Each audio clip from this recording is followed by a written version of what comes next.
Hey guys, welcome back to another video. In this video, I'll be talking about the Federal Reserve and the upcoming decisions they're going to make on interest rates. And there's going to be more than one indications and some interesting news today to be talked about. And once again, why is this important? It is because it's going to affect our everyday life and the economy as a whole. So it's better to keep informed as much as we can. And the Fed is basically broadcasting the economy as a weather broadcast, if you can see it that way. So you can plan if you want to go to the beach or not, because it's going to be a rainy day or not, something like that, Now let's get into it. And on my first point, which is the expected rate cut on November 7th. So the next rate cut or the next Fed meeting is just in a few days. And there's a 98.4% chance where they're gonna cut the interest rate by 0.25%. So previously, around September, they cut from 5.5% to 5%, which is by 0.5%, right? They cut 0.5% interest rates. And this time, they want to cut by 0.25%. This is based on the CME Fed Watch tool. And so basically, 0.25% this time, and that's going to end up at 4.75% interest rates after the cut.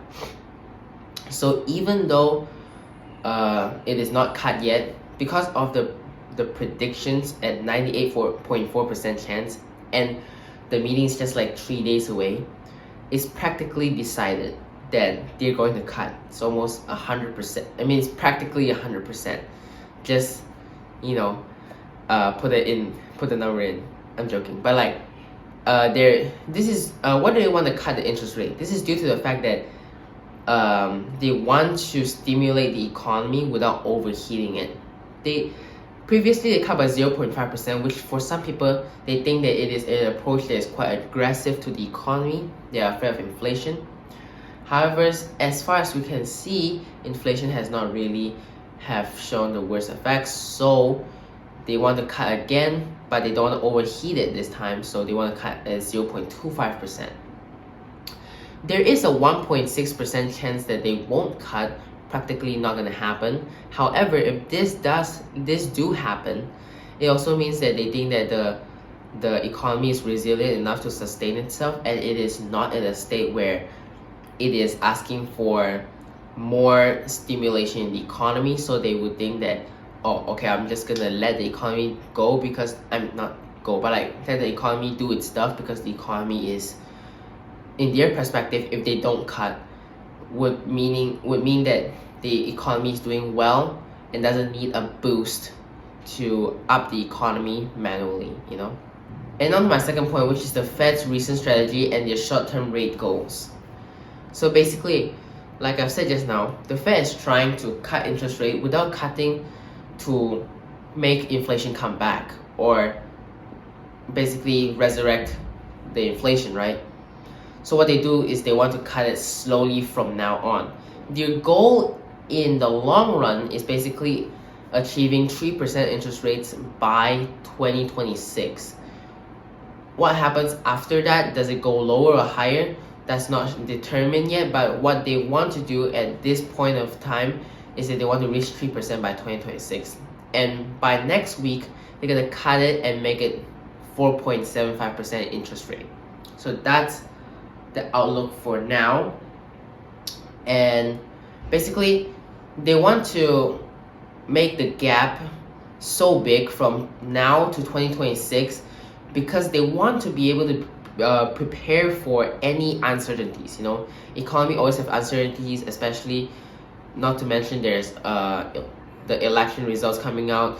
There's going to be political uncertainties, and there's definitely going to be economic uncertainties. So there's all those things combined together. They want to be able to counter that. That's why they're going to take it slow, and they don't want to cut it too fast. Also, because if they cut it too fast, inflation will come back. But if they cut it too slow, well, they take the risk of getting into recession. So that's the both side risk, and they're trying to pace it perfectly, and this is what the Fed decided to do. And on to my third point, which is the two key reports that affects the Fed's decision, which is the PCE inflation report and also the jobs report. So the reason why these two are so important is because, first of all, inflation is what the Fed don't want, right?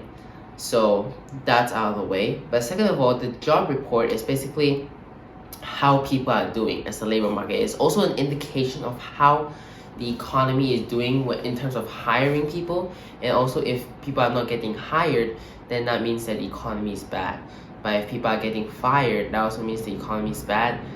If people are not really getting jobs, then that's another meaning as well. So basically, right, these two are huge indicators. And recently, let's talk about the PCE report first. So the last month, the PCE report, which is core inflation, is at 2.7%, just slightly above the 2% mark, which is the target of the Fed, right? And their target for this month is 2.6%, and I've checked, and it's at 2.7%. Does that mean that they'll not cut rates? No, because it's still within the range where it is still alright, even because inflation is not increasing or spiking, meaning that there's no reason for the Fed to pivot from their plans.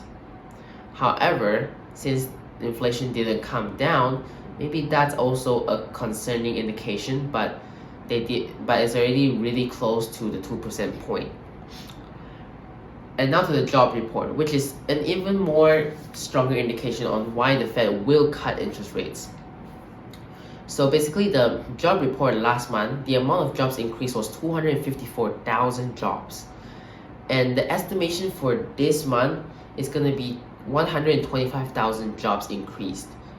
And that is a huge drop. That's a huge drop, right? About 100,000 jobs decreased. And last month, 250,000 jobs is a huge amount of jobs increase. It shows that the labor market is really robust and strong. However, even though the prediction for this month is 125,000 jobs increased, in reality, it's so much lesser that to the point that it's honestly really concerning. It is only about 12,000 jobs increased, and that is really bad. 12,000 jobs increased from 254,000 jobs. That's the biggest indicator the Fed needed to decrease interest rate to support the economy, right? They want people to spend more and hire people again, because 12,000 jobs increase is really quite depressing, and that alone is enough for the if it was 1 month ago or before the September cut, if there was any job report at 12,000 jobs, which is the worst report I've seen in 4 years, then I think it should be enough for them to make a rate cut beforehand. And also the interest rates is basically, so now basically the interest rate is going to be cut because the inflation is not spiking and the labor market is looking really bad. So they're going to cut interest rate, and that's a huge and the job report is basically a huge indicator for it. And on my fourth point, which is a long-term rate cut in December. So after the next November meeting, which is about to come up in like a few days, everybody's gonna shift their focus to December. What the Fed's gonna do in December, right?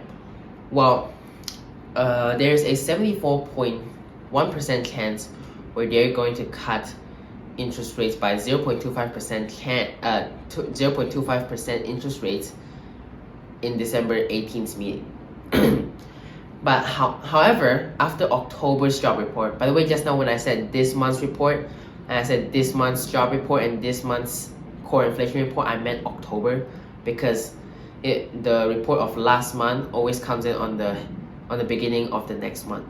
So yeah, it's the beginning of November right now, and I'm telling you about the reports of October. So why is so it went from 74.1% chance to an 81.6% chance of cutting interest rates in December.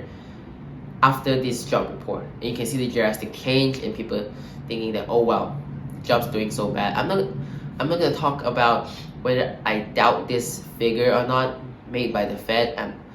I'm not gonna talk about whether this figure is real or not. What is more or less real is definitely the fact that they lost jobs, because they cannot definitely cannot fake the ups and downs if it's such a drastic change, in my opinion.